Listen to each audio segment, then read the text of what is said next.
अस्सलाम वालेकुम। उम्मीद है कि आप सब खैरियत से होंगे। तो आज हम अपना नेक्स्ट लेक्चर स्टार्ट करते हैं, जो कि हमने अपने लास्ट लेक्चर में movements of plant first part cover किया था, that was autonomic movements. And अब हम सेकंड पार्ट देखते हैं, दैट इज़ पैराटोनिक मूवमेंट्स। तो ऑटोनॉमिक मूवमेंट्स क्या थी, वो ड्यू टू इंटरनल काज की वजह से होती थी, और these movements are due to external cause. तो इनकी आगे दो टाइप्स हैं कि tropic movements and nastic movements. सबसे पहले हम ट्रॉपिक मूवमेंट्स को देखते हैं। The word tropic drive from Greek word tropos meaning turn, यानी कि ट्रोप्स का मतलब होता है टर्न। तो movement in curvature of the whole organ toward or away from the stimuli. ये इसकी डेफिनेशन है कि ऑर्गन की एक कर्वेचर की फॉर्म में पूरे ऑर्गन की towards or away from stimuli जो मूवमेंट है, that is called tropic movement. और अगर ट्रॉपिक मूवमेंट्स हमारे पास 5 तरह की हो सकती है। ये अकॉर्डिंग टू द स्टिमुलाई होती है, जिस तरह की स्टिमुलाई होगी उस तरह की। सबसे पहले है फोटोट्रॉपिक। जैसा कि हमें पता है, फोटो का मतलब होता है light, is the movement of part of plant in response to stimulus of light. तो अगर स्टिमुलस ऑफ लाइट हो तो that movement is called phototropic. It is caused by different growth of the part of plant like root or stem.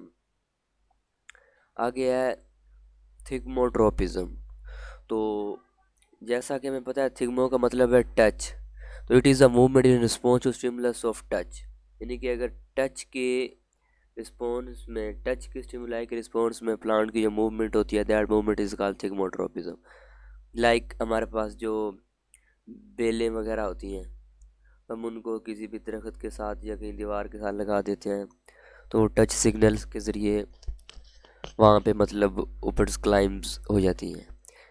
तो when they came in contact with solid object, the growth on the opposite side of the contact increase and tendrils coiled around the spot। तो जब मतलब उन्हें कोई एक stimulus मिलती है एक टच ऑब्जेक्ट की, तो ऑपोजिट साइड पे उनकी ग्रोथ इंक्रीज हो जाती है। और वो आगे third one is chemotropism, the movement in response to some chemicals. तो केमिकल्स की रिस्पॉन्स में अगर मूवमेंट हो तो दैट इज कॉल्ड कीमोट्रोपिज्म। तो the hyphae of fungi and are chemotropic. तो जो जो फंगस होती है, उसकी जो बॉडी होती है, उसे हम हाइफी कहते हैं, और उनकी मूवमेंट कीमोट्रोपिक मूवमेंट है। देन है हाइड्रोट्रोपिक।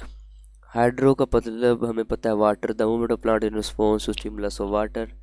अगर वाटर की स्टिमुलस में प्लांट्स की रिस्पॉन्स होगी तो that are called hydrotropic. The growth of roots toward water. और अगर ये जो हाइड्रोट्रोपिज्म है, ये भी पॉजिटिव और नेगेटिव हो सकती है। अगर ये टूवर्ड द स्टिमुलाई है, यानी कि हमारे पास स्टिमुलस क्या है, वाटर है, तो अगर ये वाटर की तरफ है तो दैट इज़ पॉजिटिव। और अगर अवे फ्रॉम द वाटर है, जैसा कि शूट्स वगैरह की होती है, तो that is called negative hydrotropic movement. तो fifth one is geotropism. It is a response to gravity. मतलब जियो का मतलब होता है ज़मीन, और ज़मीन में ग्रेविटी होती है कि ग्रेविटी। रूट्स डिस्प्ले पॉजिटिव, और रूट्स अगर टूवर्ड द स्टिमुलस होगी तो दैट इज पॉजिटिव जियोट्रोपिज्म, और अगर अवे फ्रॉम द होगी तो stimulus that is negative geotropism. तो ये हमारे पास जो ट्रॉपिक मूवमेंट्स है, ये एक लॉन्ग क्वेश्चन है और काफ़ी इंपॉर्टेंट भी है।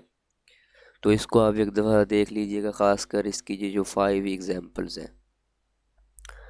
तो नेक्स्ट हमारे पास है नास्टिक मूवमेंट्स। तो ये क्या होती हैं, ये नॉन डायरेक्शनल मूवमेंट्स होती है। अभी तक हमने जो मूवमेंट्स पढ़ी थी वो सारी डायरेक्शनल मूवमेंट्स थी।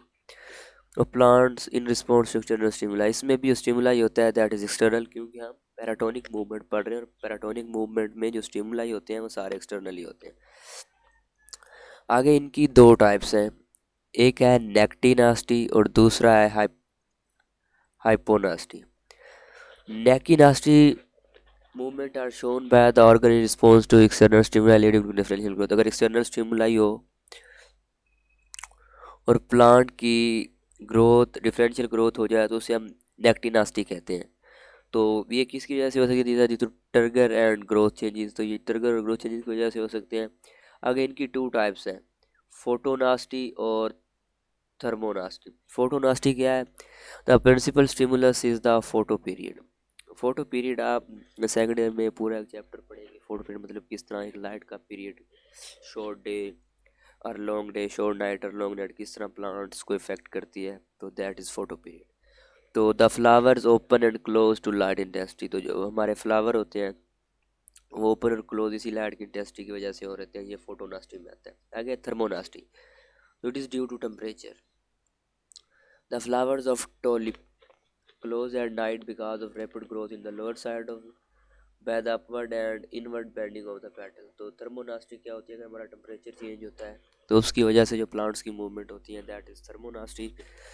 और हमारा जो टोलिप है, फ्लावर है,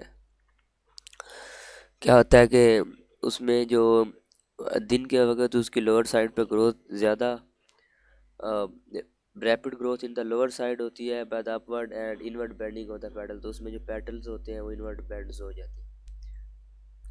ये नाइट के वक्त ऐसा होता है, यानी कि नाइट के वक्त इनवर्ड बेंड होते हैं तो वो फ्लावर क्लोज हो जाएगा, लेकिन दिन के वक्त जब अपर साइड पे ग्रोथ ज़्यादा होगी तो वो फ्लावर ओपन हो जाएगा। लेकिन नाइट के वक्त उल्ट होता है कि नीचे की तरफ लोअर साइड पे ग्रोथ ज़्यादा होती है और वो जो टोलिप फ्लावर है वो क्लोज हो जाते हैं। नेक्स्ट हमारे पास है haptonastic movements.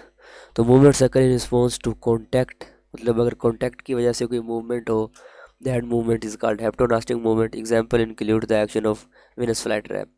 Venus fly trap एक फ्लावर है जो कि इंसेक्ट्स वगैरह को कैच करता है और वहाँ से अपने न्यूट्रिएंट्स वगैरह लेता है। तो ये भी आगे 12 चैप्टर में इनके बारे में पूरी डिस्कशन है कि किस तरह ये ट्रैप करते हैं, किस तरह इनकी टो ये वेनस होता है और सारा कुछ, तो इनके बारे में इंशाल्लाह पढ़ेंगे। यहाँ तक ये हमारी मूवमेंट्स कवर हो गई। तो थैंक्स फॉर वाचिंग, और अगर आपका कोई क्वेश्चन है तो कमेंट सेक्शन में पूछ सकते हैं। अल्लाह हाफिज़।